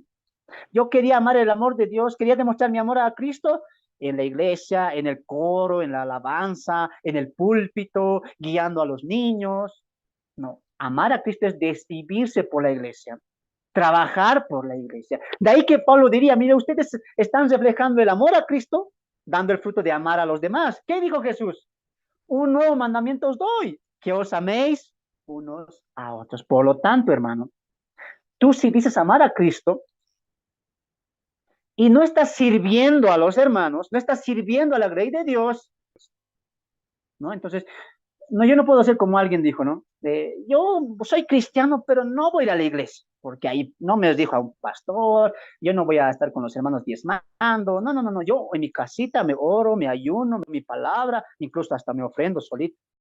No se puede hacer eso, porque amar a Cristo implica, o va a dar fruto amar a los demás, amar a su cuerpo, amar a su iglesia, y aquí había mucha unidad. Por eso estaba creciendo eso, y Pablo lo va a decir, mira, ¿cómo lo va a decir Pablo? Va a dar esta exhortación en capítulo antes. Primera Tesalonicenses capítulo 3, verso 12. Verso 12. La oración de Pablo para los tesalonicenses en la primera carta. Y el Señor os haga crecer y abundar. Dice que les haga amar más a Él, que les haga amar a Cristo. Dice, mira lo que dice. Y el Señor os haga crecer y abundar en amor unos para con otros y para con todos. Y eso sería cumplido. Hermanos, hay que entender una cosa. Amar a Cristo es amar a su cuerpo, es amar a su iglesia, es trabajar por su iglesia, es trabajar por los hermanos y hermanas. Y ojo con esto, no estoy diciendo, muy bien, desde mañana le voy a ir a dar esto, le voy a ir a ofrendar, le voy a ir a ayudar. No, siempre implica en el crecimiento. Recuerda una cosa, lo que dijo ahí Pablo en el capítulo 5, animaos unos a otros y edificaos unos a otros. Cuando yo te estoy hablando, hay que trabajar o amar a la iglesia, a los hermanos. No estoy diciendo que vayas y le des un quintal de azúcar, un quintal de harina, ir a orar contigo o llamarle. No, aunque eso está bien, pero primordialmente, ¿sabes qué es? Que le ayudes, que le ames en el crecimiento de su fe. ¿Qué estaban haciendo los tesalonicenses? Cuando veían a un hermano en la cárcel, perseguido, ¿qué le decían? Ánimo, sigue en Cristo, confía en Cristo. Animarse y edificarse es siempre llevar a una madurez espiritual, a no caer de la fe. Eso es amar a la iglesia, eso es amar a Cristo. Principalmente, de ahí si podemos aportar con víveres, con ayuda económica, etcétera, amén, está bien. Pero recuerda, primordialmente es ayudar a nuestro hermano, hermana en Cristo, a su edificación, a hacerle crecer en la fe. Por lo tanto, Pablo en el versículo 3 está resaltando la fe y el amor concernientes al crecimiento de la iglesia en Tesalónica. Verso 4. Tanto que nosotros mismos nos gloriamos de vosotros en las iglesias de Dios, por vuestra paciencia y fe en todas vuestras persecuciones. Mira, añade persecuciones y tribulaciones que soportáis. Repito, por vuestra paciencia y fe en todas vuestras persecuciones y tribulaciones que soportáis. Pablo se goza en el versículo 3, yo me gozo y es digno, hermanos, de alabar. Están confiando en Dios y están creciendo en amor, están creciendo. Pero en el versículo 4 dice, mira, yo me gozo, yo más me gozo, diría Pablo. Nos alegramos nosotros porque su paciencia y su fe, ¿qué está haciendo? Está siendo sostenida. Se están sosteniendo, están perseverando en su fe y en su paciencia, aun en que en medio de tantas persecuciones y tribulaciones. Qué interesante. Cuando estudiamos esta carta, hermanos, número uno hemos visto que un mejor servir, que una mejor conversión a veces va a llegar en momentos difíciles, en medio de gran tribulación. Y nuestra fe ya convertida y nuestra fe ya puesta en Cristo va a crecer en medio de las dificultades. Toda la Biblia refleja eso. ¿No has leído Hebreos capítulo 11? Unos fueron aserrados, perseguidos, sin casas, quemados. Triste ver hoy que cristianos tengan miedo, o como decimos aquí en mi país, es el cucu, la enfermedad. No, aquí que ninguna plaga toque mi morada, y están invocando los Salmos 91, que caerán 10,000 a mi derecha, a mi izquierda, y no me harán nada. O me unjo, o me salpico, o no sé, o lo unjo con la sangre de Cristo, que nada me pase. Triste ver hoy, escuche lo que voy a decir, triste ver hoy que pastores, líderes digan, vengan a su sanidad. Y no se predica estas cosas, que hay que hacer crecer nuestra fe y que va a tener una fe creciente y un amor en medio de gran tribulación, en medio de enfermedad, de persecución, de tristezas, de pruebas, de todo eso. En medio de eso, ¿sabes qué es lo más grandioso? ¿Sabes cuál es el milagro más grande que Pablo goza? Pablo no dice, mira, Pablo no dijo, yo sé que están pasando persecución, tribulación, cárceles. ¿Y qué dice Pablo? ¿Dice acaso, y yo reprendo a Satanás, y yo pisoteo a Satanás? ¿Dice Pablo eso? Yo azoto, yo declaro que la persecución se vaya. ¿Dice Pablo eso? ¿Qué dice Pablo? Te voy a decir lo que dice Pablo en palabras parafraseando un poco.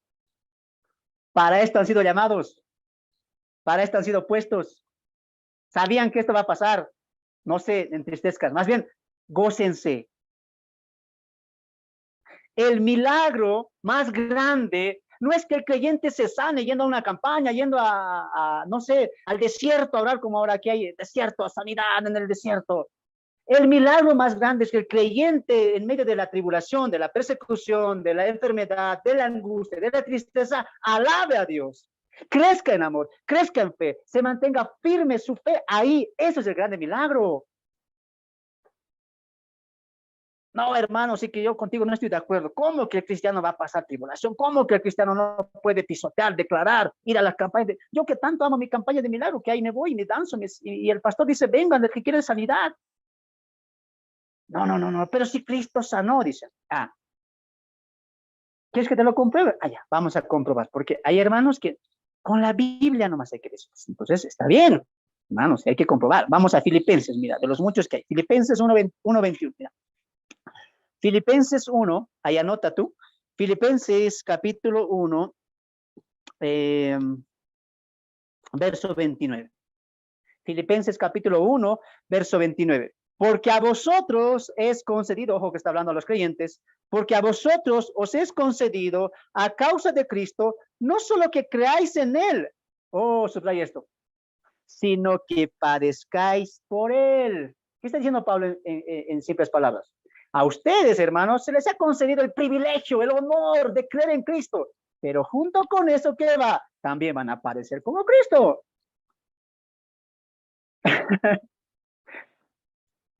Vamos a otro texto. Siguen ahí. No, hermano, no, que mi sanidad. No, yo no tengo que estar enfermo.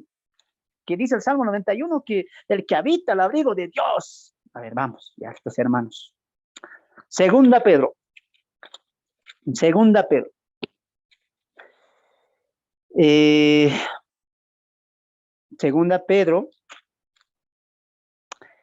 Primera Pedro, capítulo 2, verso 21. El contexto del apóstol Pedro es igual. estaban sufriendo persecución los judíos mesiánicos, ya en los expatriados. Estaban sufriendo mucho, mucho, mucho estaban sufriendo. Casi el mismo cuadro de Tesalonicenses.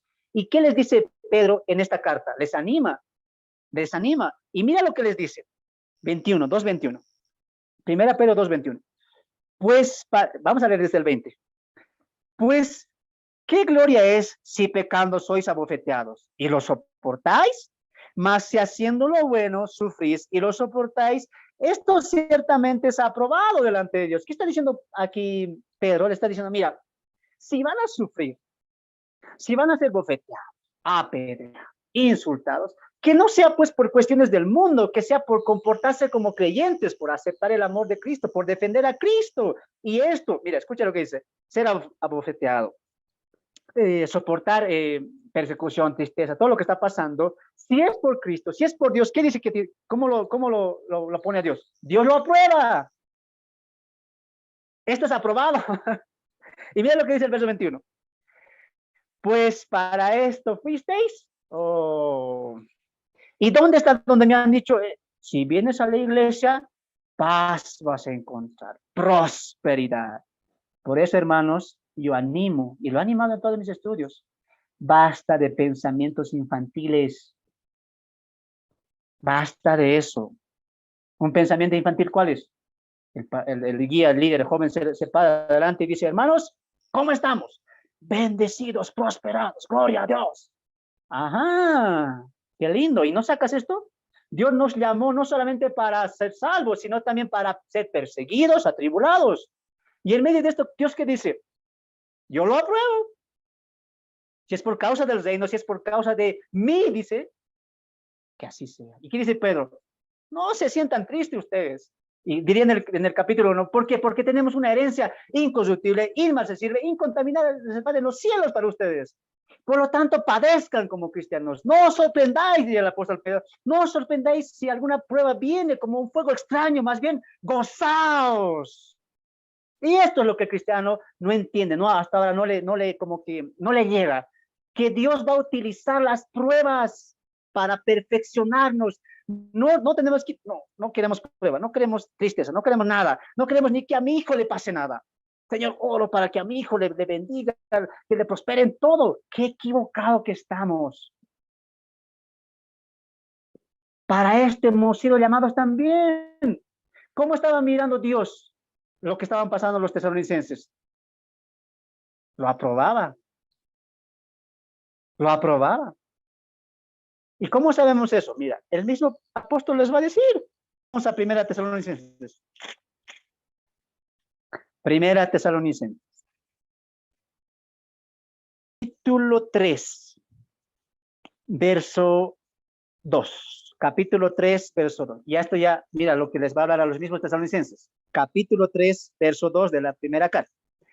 Y enviamos a Timoteo, nuestro hermano, servidor de Dios y colaborador nuestro en el Evangelio de Cristo, para confirmaros y exhortaros respecto a vuestra fe. Pablo, ¿qué está diciendo? Les envió a Timoteo para animarlos y exhortarlos de que no caigan, de que sigan confiando en medio de esta gran tribulación. Y mira lo que añade el verso 3. A fin de que nadie...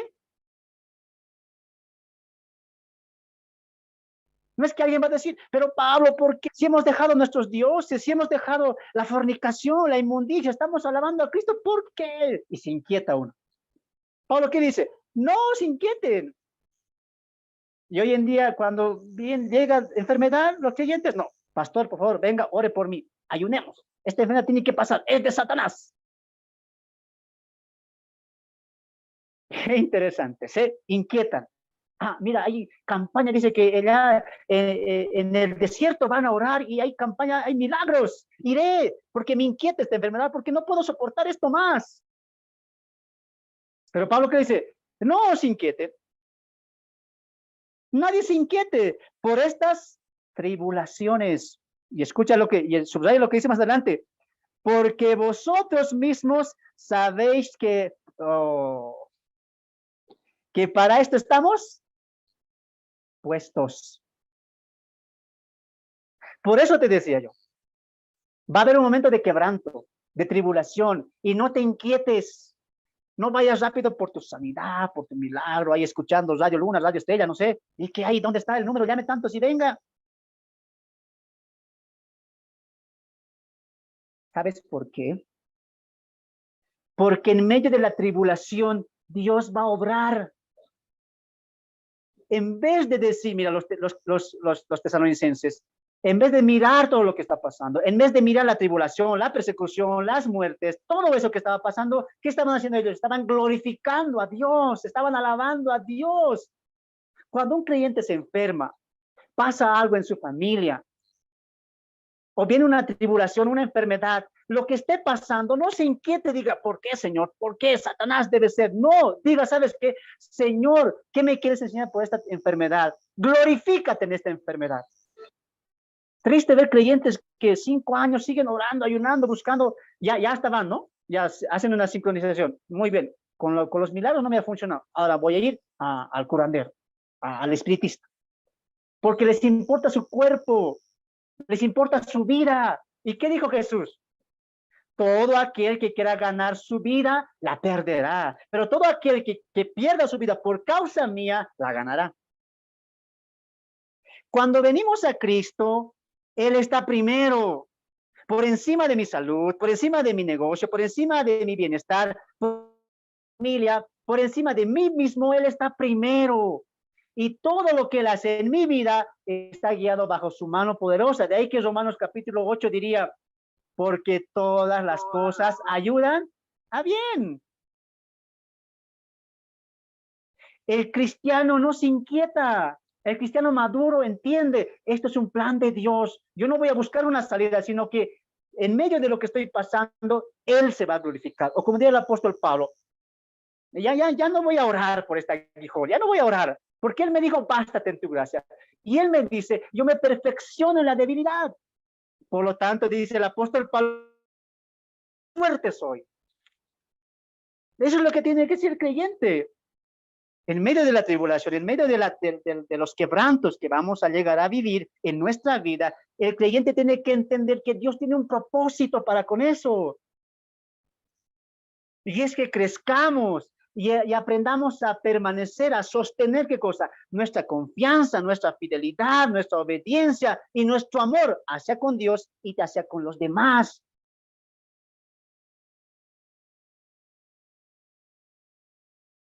Muchas veces, hermanos, yo he orado, de verdad, y los hermanos de aquí les he dicho muchas veces en las prédicas, muchas veces deberíamos de pedir que vengan pruebas. ¿Qué, hermano? ¿Qué estás diciendo? ¿Pruebas? Sí, porque las pruebas perfeccionan nuestra fe, te hacen crecer, y es una herramienta que Dios utiliza, las pruebas, las tribulaciones, para alimentarnos más de Él. Qué triste que muchos quieran salir de eso. Cuando entendemos que en medio de nuestro quebranto, hermanos, cuando entendemos que en medio de nuestra tribulación Dios está obrando, hermanos, aunque tú veas sin salida, pero hermano, me está pasando esto. Y he escuchado casos de esto ha pasado, hermano, llorando. Es que, hermano, tú fácil hablas, que tú no sabes qué es perder, tú no sabes qué es perder a un ser querido, tú no sabes qué es no tener trabajo, tú no sabes qué es padecer de esta necesidad, tú no sabes qué es sufrir esta enfermedad que duele, que lastima. Sí, tienes razón. Yo no lo sé, pero una cosa sé. Y la Biblia dice eso, que Dios está contigo en medio del quebranto. Y puedes sentirte como quieras. Y puedes estar como quieras, pero que tu fe crezca y brille en esas circunstancias. De ahí que el apóstol Pablo diría, estamos atribulados en todo, mas no angustiados, en apuros, mas no desesperados, perseguidos, mas no desamparados, derribados, pero no destruidos. El enemigo puede hacer lo que quiera, o esta enfermedad puede carcomerme, lastimarme, pero en medio de esto mi corazón y mi alma seguirá alabando a Dios. ¡Wow! Y eso Pablo alaba. Son dignos de alabanza ustedes, hermanos tesalonicenses, porque en medio de todo esto ustedes están alabando a Dios, creciendo en su amor, fortaleciéndose unos por unos a otros. Y ahí uno diría, y hermano, Qué grandes son estos tesalonicenses. ¡Wow! No, hay que darles ahí 20,000 likes a estos. Son muy buenos.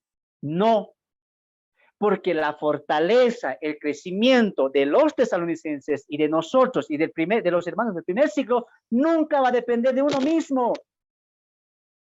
¿Sabes de quién va a depender? De Dios. Por eso, ¿qué dice Pablo en el verso 3 de 2 Tesalonicenses? Debemos siempre dar gracias a Dios. Oh. Quien me hace crecer, quien me hace permanecer es Él.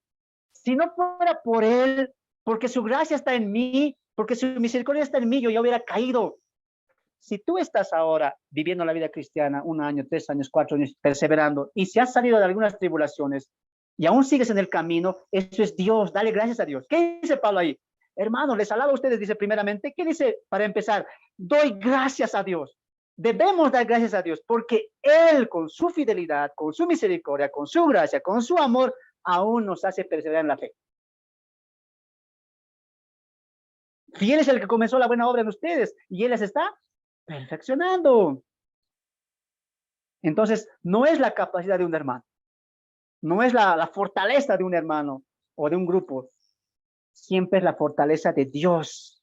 Siempre debemos dar gracias a Dios siempre. ¿Por qué? Por su crecimiento, por su amor, por su fidelidad, por su entrega, por su sostenimiento, por todo lo que están pasando en medio de esa gran tribulación. Dios sea glorificado y gracias sea Él. ¡Wow! Hermanos, en vez de decir, quiero sanidad, quiero que me digan gracias. Gracias, Señor. Hermanos, si eres creyente, tú estás en la mano de Dios. Y todo lo que pasa en tu vida, Dios manda con un propósito, sea bueno o sea malo. Cuando te llega una enfermedad y alguien dirá, no, a mí más bien no me ha llegado enfermedad, estoy tranquilito, trabajo, prepárate, va a llegar. Y cuando llegue ese momento, número 1, di Dios, gracias por esto. Y número 2, di Señor, ¿qué quieres a través de esto? ¿Qué quieres enseñarme? Primeramente, no busques la salida fácil, sino busca a Dios y sus propósitos. De ahí que diría el título, Dios en medio del quebranto. Cuando llegue el quebranto a tu vida, la tristeza a tu vida, lo primero que tienes que hacer es buscar a Dios, y no para que te restaure, y no para que te sane, sino para que Él se glorifique en tu vida. Espero que estén diciendo amén ahí. Verso 5, con esto vamos a finalizar. Verso 5. Esto es demostración del justo juicio de Dios, para que seáis tenidos por dignos del reino de Dios, por la cual asimismo padecéis. Muy bien. Ahí yo quisiera la participación de ustedes, hermanos. Mira, este es un texto muy controversial. Si tú no lo has visto alguna vez, no lo has leído, me gustaría que hoy te lo voy a plantear de la siguiente manera para que tú empieces a razonar o a poder entender lo que el texto quiere decir. Mira, voy a volver a leer. Esto es demostración, recuerda, esto está conectando con los versículos anteriores. ¿Y qué dice el versículo anterior?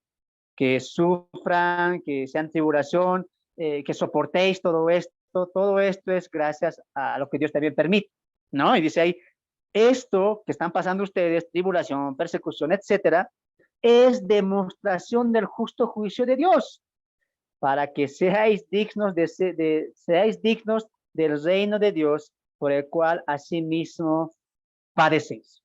Aquí hay dos posturas, y ahí voy a pedir participación de ustedes. Les voy a decir las dos posturas, ¿ya? Porque dice ahí, esto de la tribulación, de la persecución, de lo que ustedes están pasando, es demostración del justo juicio de Dios. Entonces, uno ya razona y dice, a ver.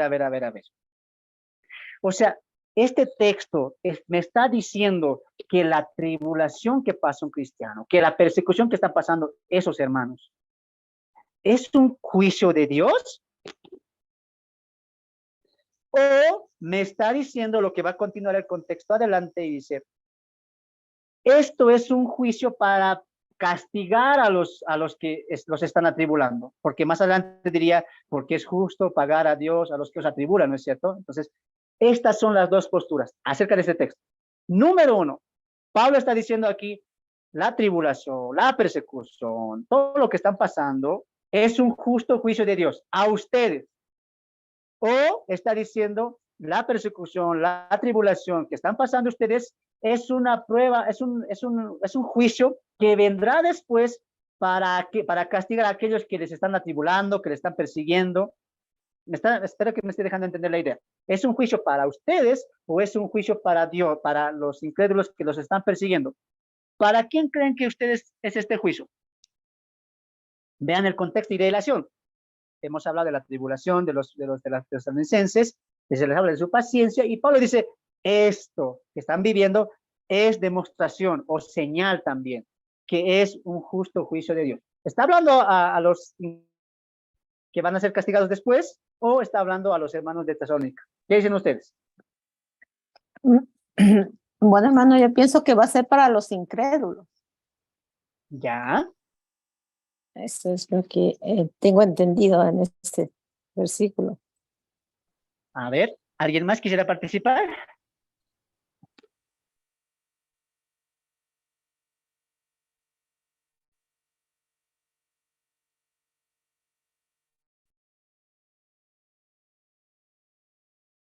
Muy bien. Los hermanos dice, no hablo, no participo.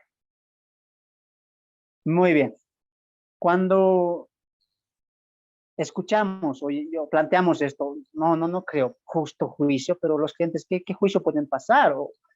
¿O qué juicio de Dios? No. Esto está hablando para los incrédulos. Y qué bueno que el contexto en el verso 6 diría, porque es justo pagar delante de Dios a los que os atribulan. Entonces el contexto me está diciendo que se está refiriendo a los incrédulos. Muy bien, esa es una primera vista, pero déjame decir una cosa. No. ¿Qué, hermano? O sea, ¿es un juicio para los creyentes? Sí, pero ahí antes de que te sulfures, no, cálmate, te voy a explicar.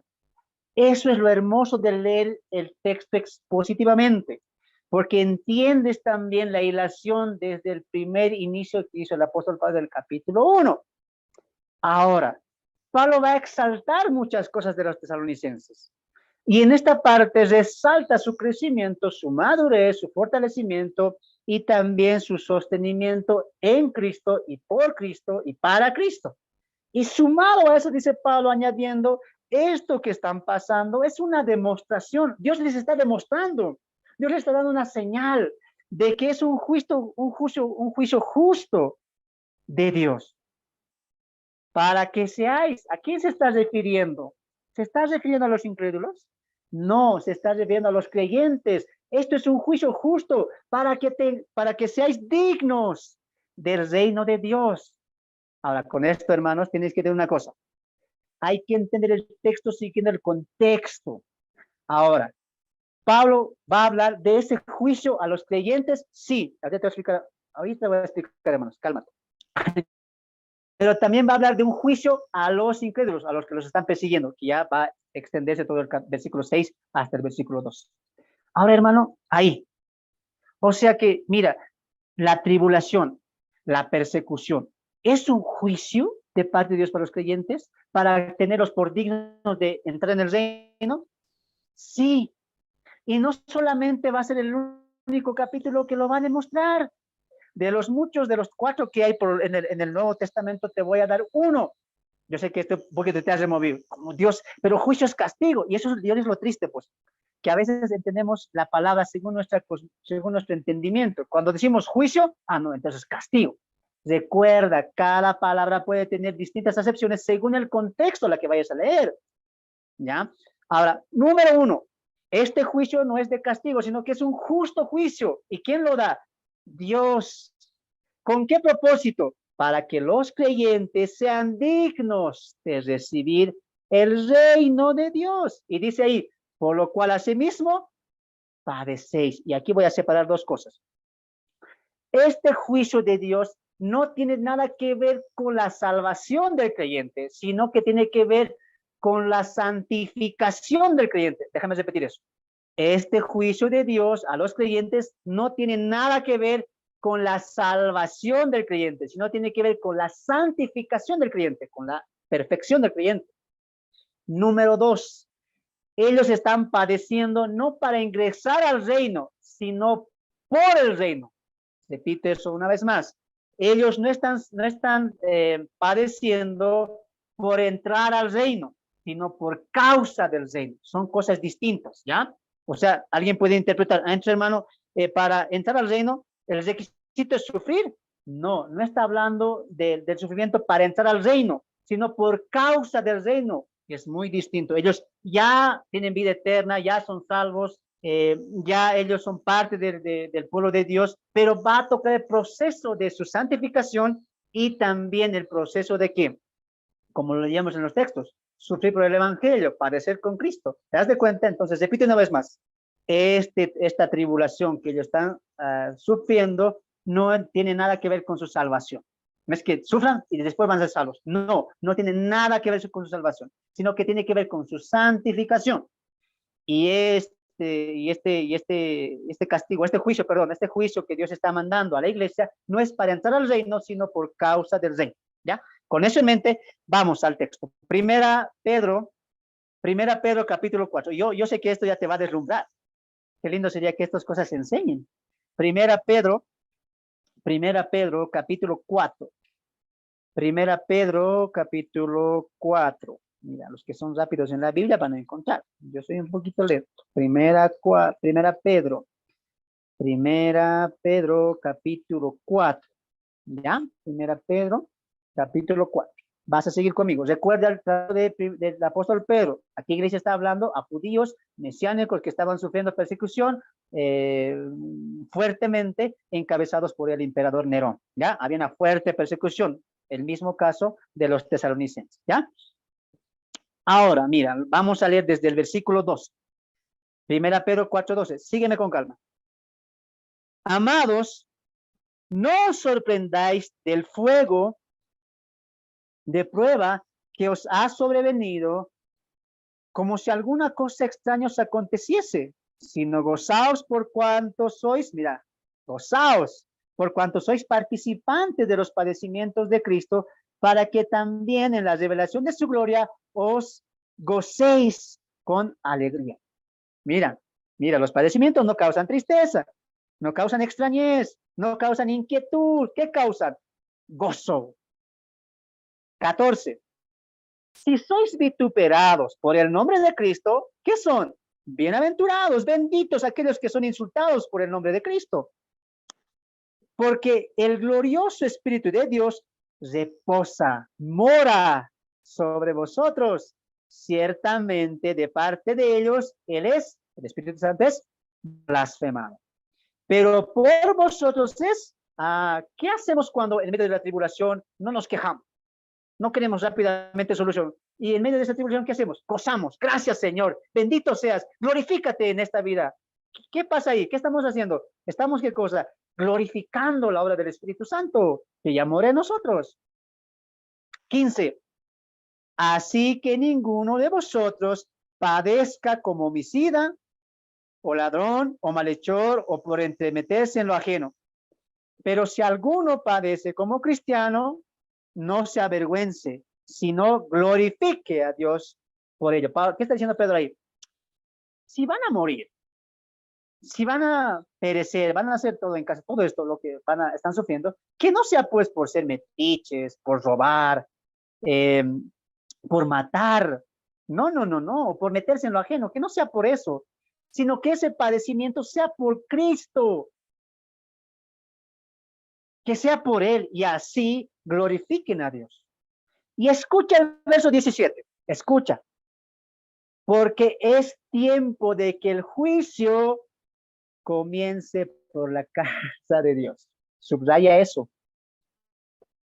Cuando yo he dicho en Tesalonicenses, es un juicio para la iglesia, es un juicio para los hermanos, tú te has asombrado. Pero mira ahora, porque es tiempo de que el juicio comience por la casa de Dios. O sea, el pueblo de Dios, el cuerpo de Dios, los hijos de Dios. Escucha esto. Y si primero comienza por nosotros, ¿cuál será el fin de aquellos que no obedecen el evangelio de Dios?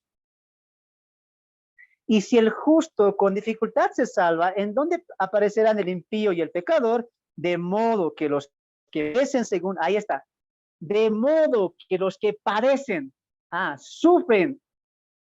Pero, ¿según quién? No, hermanos, Satanás me de esta enfermedad. Los creyentes sufren, padecen según la voluntad de Dios. Basta de pisar, atar, desatar, proclamar que yo bendigo, basta. Porque los creyentes, si van a pasar algo, en este caso tribulación, enfermedad, tristeza, ¿qué es? De parte de Dios. Según su voluntad. ¿Qué dice ahí el texto? Encomienden sus almas al fiel Creador y hagan el bien. Te lo voy a resumir porque el tiempo se nos está agotando y hay muchos textos más. Te lo voy a resumir. Cuando Pablo dice en Tesalonicenses, dice, porque esto es demostración, es señal, es prueba de que es justo el juicio de Dios. No entiendas juicio como un castigo, sino juicio como algo justo. Por eso añade, justo. Escucha lo que te voy a decir. Los tesalonicenses, lo que estaban pasando a la vista de Dios era justo. Esto en el sentido de la santificación. ¿Por qué? Porque Dios les estaba moldeando, les estaba perfeccionando.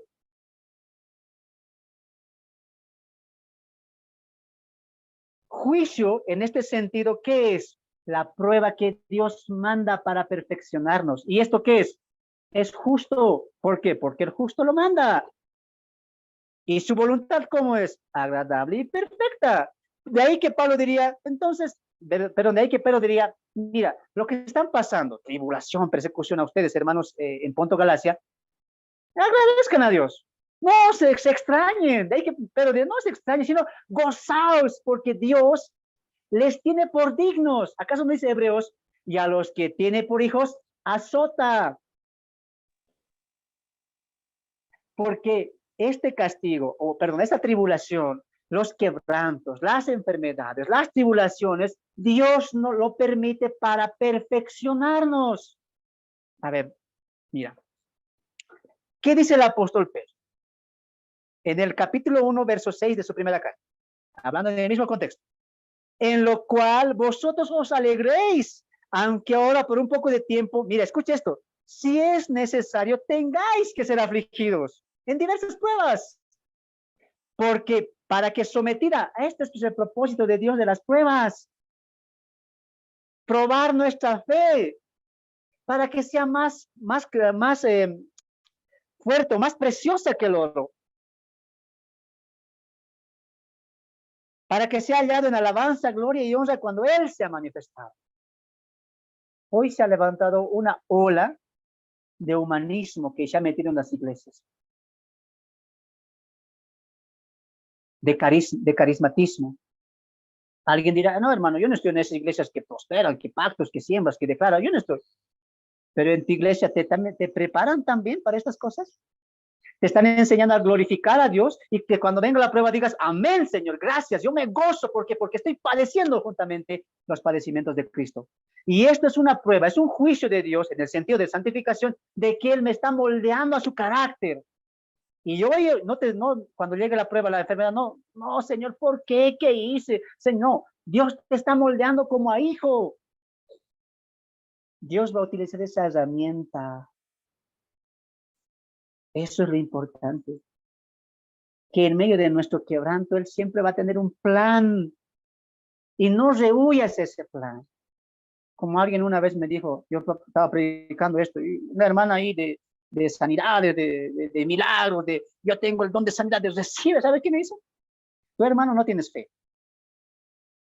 Porque te acomodas a la enfermedad, dices que venga y voy a glorificar. ¿Cómo? El creyente no tiene que andar así. ¿Qué tipo de fe es la que te están enseñando? ¿Fe de ausentar o de huir de las pruebas, de las enfermedades? ¿O fe de sobrepasar sobre ellas? Porque eso es fe. La fe no va a mirar, mi fe no va a caer si es que me enfermo, o si es que no hay trabajo, o si es que hay pandemia, o si es que mi hijo se enferma. Mi fe no va a caer, porque mi fe está puesta en Dios y no en las circunstancias. Y es lo que estaba pasando en Tesalónica. La fe de los hermanos tesalónicas no estaba colocada en lo que estaban mirando, estaba colocada en Dios. De ahí que Pablo diría, nosotros ya no caminamos por vista, sino por fe. Y ese es un crecimiento. Por lo tanto, ahora tú tienes que entender una cosa. Cada cosa que pase en mi vida, y dice el texto ahí, primeramente tiene que empezar por la casa de Dios. Va a empezar por mi vida. Y si la manera que tú, Dios, vas a utilizar en mi vida de moldearme con pruebas, con enfermedades, amén, así sea. Porque una sola cosa quiero, y una sola cosa quiere el creyente, ser transformado a la imagen de Cristo. Y si tú, Dios, mi Padre, mi Salvador, me vas a mandar pruebas para moldearme a tu Hijo, amén, yo lo recibo con gozo. No os extrañéis, no os conturbéis, no os inquietéis, sino gozaos. Gozo en medio del quebranto, gozo en medio de las enfermedades, gozo en medio de las situaciones difíciles que a veces los jóvenes pasan, gozo en medio de una sociedad tan mala, gozo en medio de este mundo tan maligno.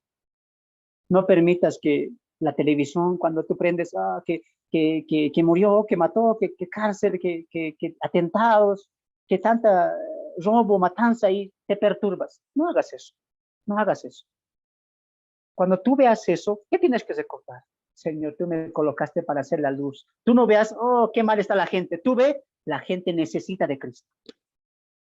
Creyentes que miran la televisión, no, qué perdido que está, no, qué feo que está, feo está el mundo. No, tú mira esas cosas y tiene que ver una cosa en tu corazón. El mundo necesita de Cristo, y levantarte de tu silla, de tu cama, de tu congregación, levantarte de ahí y decir, yo voy a predicar el evangelio, yo voy a testificar de Cristo. Heme aquí, Señor, porque yo voy a predicar en medio de este mundo caótico.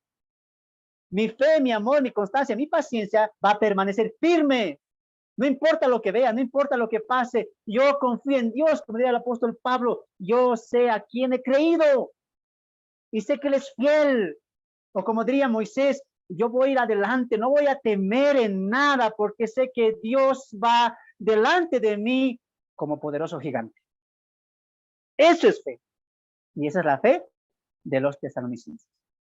Wow, hemos aprendido mucho hoy. Y espero que en tu corazón puedas albergar la confianza, el amor de Dios. No esperes días buenos y tampoco te entristezcas por días malos. Empieza hoy a predicar a Cristo y la confianza en el Dios en el cual tú has creído. Aquel que dijo que vendrá y nos tomará a sí mismo para que donde Él esté, nosotros también estemos. Vivir por el Evangelio. Vivir a Dios en medio del quebranto. Que Dios te bendiga. Ha sido un placer para mí poder hablar un poco de esta carta. Me he ido ya a la predicación. Disculpen, hermanos, ya estaba predicando, pero a veces Dios utiliza a los siervos, tal vez más importante siempre la edificación. Y eso es muy importante. Que Dios te bendiga. Que Dios pueda confortar tu corazón en medio de lo que estés pasando y puedas alabarle a Él, incluso en medio de los quebrantos. De parte mía es un placer. Los esperamos en una siguiente reunión donde vamos a entrar a la segunda parte del capítulo 1 de este libro fantástico que es el libro a los tesalonicenses. Desde acá les mando un fuerte saludo, un fuerte abrazo, y a mis hermanos siempre les animo para que puedan seguir estudiando. Que Dios me los guarde, que Dios me los bendiga. Bendiciones.